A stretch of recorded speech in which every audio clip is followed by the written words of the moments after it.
Developing a series for a yearly release must be a tricky business. In the space of just a few months, you need to make everything look nicer and produce meaningful gameplay strides. With PES 2018, Konami's annual soccer game looks and sounds a little too similar to last year's edition, but some excellent on-pitch tweaks are enough to make it the most satisfying football game ever made.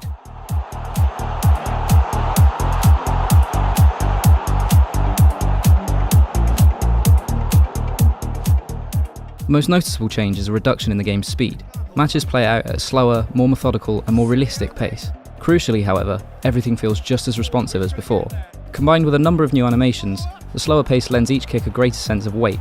It also means when you lose the ball, it usually takes longer to get it back, which can frustrate, especially when defending has not improved meaningfully in a couple of years now. Despite PES shifting down a gear, its mechanics still allow you to pull off some spectacular manoeuvres. Passes feel more satisfying than ever, and they're aided by better positioning of wide men, meaning more opportunities to pick out players with pinpoint cross-field balls. Ground passes are executed with greater variety meanwhile.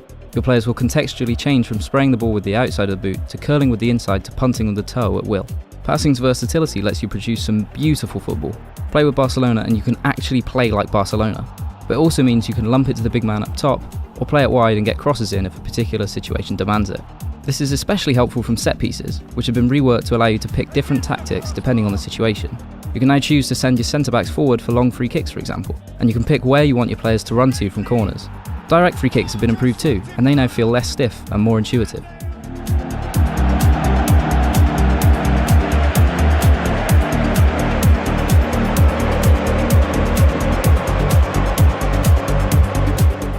However, PES has a major problem: its lack of licenses.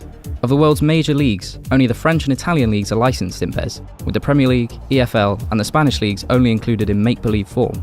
As is traditional with Pro Evo, teams are replicated with fake kits and pretend team names, like Man Blue for Manchester City, London FC for Chelsea and MD White for Real Madrid, while the German league is not present in any form. Even the fake kits are often wildly different to the real-life versions they're meant to be imitating. Thankfully, it's relatively easy to mod in authentic kits on PS4 and PC, though Xbox One users are stuck with the likes of West Glamorgan City and Merseyside Blue for good. The lack of attention paid to how kits look is reflected in the game's presentation as a whole. While PES's main rival, FIFA, replicates the experience of watching soccer on TV pretty closely, Pro Evo 2018 looks a bit flat by comparison. Crowds appear like cardboard cutouts and sound almost as fake as they look. Peter Drury and Jim Beglin's awful, stilted commentary also returns, with a cliché-ridden library that contains few new lines and zero extra excitement. These complaints aren't new to PES 2018, but as FIFA's presentation continues to improve, PES's poor sights and sounds are put in starker contrast with every passing year. And our live game is Fiorentina against Inter. This is Peter Drury, and I'm happy to inform you that Jim Beglin has joined me to offer his expertise. Hello Peter, and hello to everyone watching. For me, it's a real thrill to be here. The same is true of PES's online offering. Konami's answer to FIFA Ultimate Team, My Club, this year adds 3v3 online co-op play, a mode in which you sacrifice most of the control in return for some laughs with your friends. However, PES was frequently unable to connect enough human players, meaning I often ended up controlling 1/3 of an otherwise AI-controlled team. It's not quite the fun addition it should be, especially when I was occasionally subject to some horrible input lag when playing online. The offline single-player Master League makes strides in some areas while remaining infuriating in others. The new menu layer is a welcome change that makes the mode easier to navigate, but there's still a number of glaring oddities that need to be addressed. Youth teams are still littered with unknown players whose names were seemingly assembled by a monkey on a typewriter, for example, and transfer budgets are still criminally low. While PSG were out spending £150 million on Mbappe and £200 million on Neymar in real life this summer, I was restricted to just £50 million in total with them in PES 2018. Thankfully, a couple of neat touches like customizable training regimes and release clauses in players' contracts do add some depth, and the new challenge mode keeps things interesting with unexpected scenarios like players wanting to leave.